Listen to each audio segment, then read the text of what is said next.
What's up, everybody? Josh Armijo here. I hope everybody's doing good and well and stuff. I'm here today to do a label showcase video for you. And the label I'm going to be talking to you about is a record label that I have been giving coverage to on this channel for many good years now. And that label, of course, being Ossuary Industries. Of course, this is a Texas-based record label run by my very good friend Brian Farrell.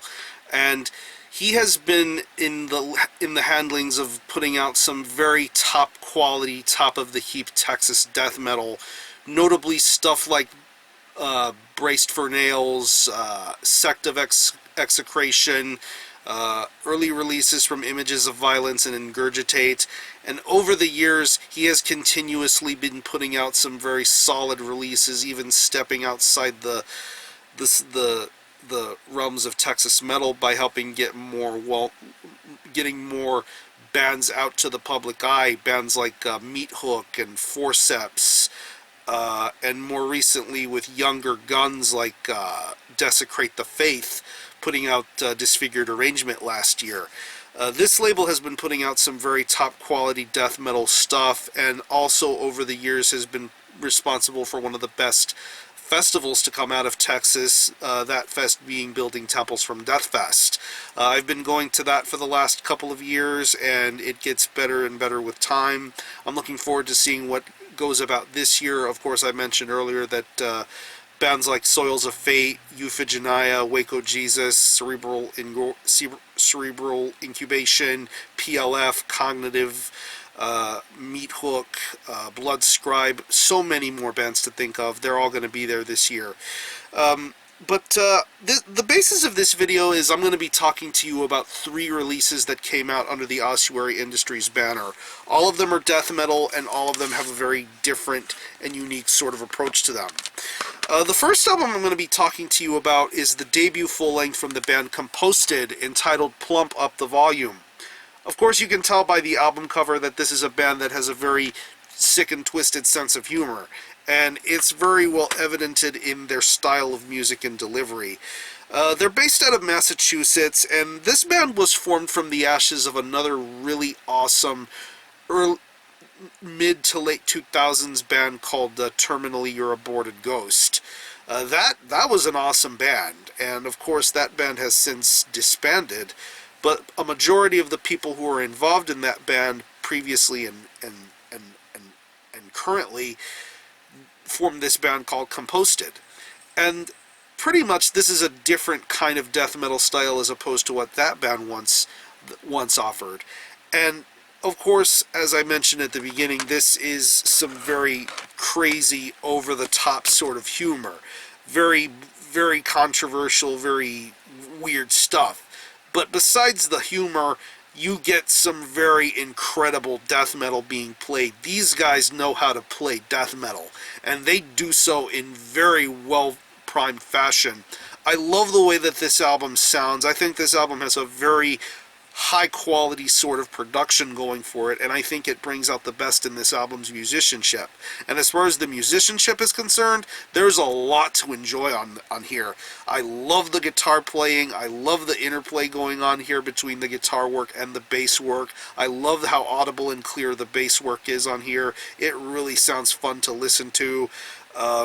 Of course, the drumming isn't sensational as well to listen to. I love the pace, the speeds of things, even the little twists and turns you don't see coming, like the small little jazz breaks here and there. I think that's really cool, and pretty much you don't see it coming. And I think the vocals on here are very awesome too, very understandable, very well worded. Of course, once again mentioning the over-the-top comedic sort of quality that this band brings. It makes you chuckle and guffaw, but at the same time you're banging your head to it as well. And I think it's really funny and crazy stuff. It's probably not going to be for everybody, but if you have a sense of humor, you'll probably will find something to enjoy about this Composted release. It's currently available digitally and physically. There's 11 tracks listed, but there are 4 additional bonus tracks that are available on the CD only. If I had to pick any personal favorites, I would have to say Trollin' for Hogan, BBWQ, Slit and Slide, and one of my favorite tracks on there, Sausage Cathedral. Hilarious stuff. I really enjoyed this record, and it's a lot better than what the album cover and stuff lead on to. So support Composted, and they are going to be playing this year at Building Temples from Deathfest. The next release I'm going to be talking to you about is the brand new album from the band Ton, entitled Bow Down to Extinction. These guys are based out of Ohio, and these guys have some very historic sort of qualities to them. These guys have been around for almost 20 plus years, and they have left an indelible mark in the style of death metal that they play. Of course, the last time they had come out with an album was back in 1999 entitled Plague. And prior to that album, they had put out a wide multitude of really solid demos throughout the mid and early 90s. Just some really hard-working, solid death metal. Of course, ever since that release, a couple of the band members have kept themselves active and busy with another band based out of Ohio called Fully Consumed. Another really good death metal band in their own right. But once things started to form clearly and better, Ton pretty much reformed and started getting into the swing of playing live shows again, and of course working on brand new music. And the brand new music comes in the form of Bow Down to Extinction. And it's really not an inconvenience, the fact that this band took almost 16 years to come out with a follow-up to this album, because a lot of the band members staying active really has not affected their performances, their deliveries, and it really sounds like a well-versed comeback record. I mean, once again, I mentioned that Composted's album had a really solid production. This album has a solid production too. And it really does bring out the best in the musicianship being represented on here. For the fact that it's just a trio and that they're playing such heavy music, it really sounds awesome to listen to. And I think that the music being represented here on Bow Down to Extinction is some solid, workmanlike death metal. I think that these guys still know how to play it. They still know how to deliver death metal quality, good death metal stuff, and it's just awesome to listen to. Really good riff work, awesome vocal work, really solid bass work, and the drumming is very much on point all the way throughout. And of course there's a certain somewhat intelligent aspect to this band's conceptual and lyrical themes. Of course, I love a death metal album that doesn't like to rely on gore and blood and guts. There's death metal that delves deeper into more intelligent stuff that gets to your psyche, and I believe with the lyrics on this album it delves deep into stuff like that. Songs like Propaganda Machine and Burned by the Truth, just some really awesome songs and very good songwriting and structuring. Lyric writing is great too. So this is a very welcome return for Ton, and I think they still know how to get the job done here with a record like Bow Down to Extinction. If I had to pick any favorite tracks from that album, I would have to say Severed, once again mentioning Burned by the Truth and Propaganda Machine, and the song Self-Indulgence. This is some really awesome stuff, and I'm glad Ton are back in the fray of things with the Bow Down to Extinction. Excuse me. And now the last album that I'm going to show you is my absolute favorite one of the bunch. And I'm talking about the debut full-length from the band Immortal Suffering, entitled ASYLUM. Yeah. These guys are based out of New York, and of course, New York death metal has a very rich and storied history. Of course, being responsible for bands such as Dehumanized, Internal Bleeding, Suffocation, and so many other... Pyrexia, and so many other great New York death metal acts. This was a band that was very much in the league of creating some incredible early 90s New York death metal. Of course, they put out a multitude of great demos back in the 90s.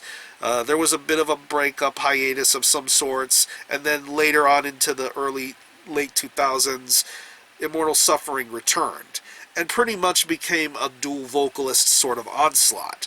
Of course, I had the opportunity and privilege to see these guys play live at Building Temples from Deathfest in 2014, and they put on a really amazing set. Very fun, very energetic, very lively set. And it's interesting to note that one of the vocalists of this band, Ray, I believe, was a vocalist for Internal Bleeding at one point, and did vocals for their album Driven to Conquer back in the early 90s. So of course you know the New York death metal ties are very deep with a band like this. And now after all the demos, all the live performances, everything else, we have the debut full-length from Immortal Suffering entitled ASYLUM. The thing that really bugs me about this release, let me get the one negative out of the way first.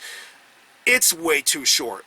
This is way too short of an album, and I honestly feel that it ends way too soon. There is so much to digest with a record like this, and you really wish that it would continue and go on and go forward.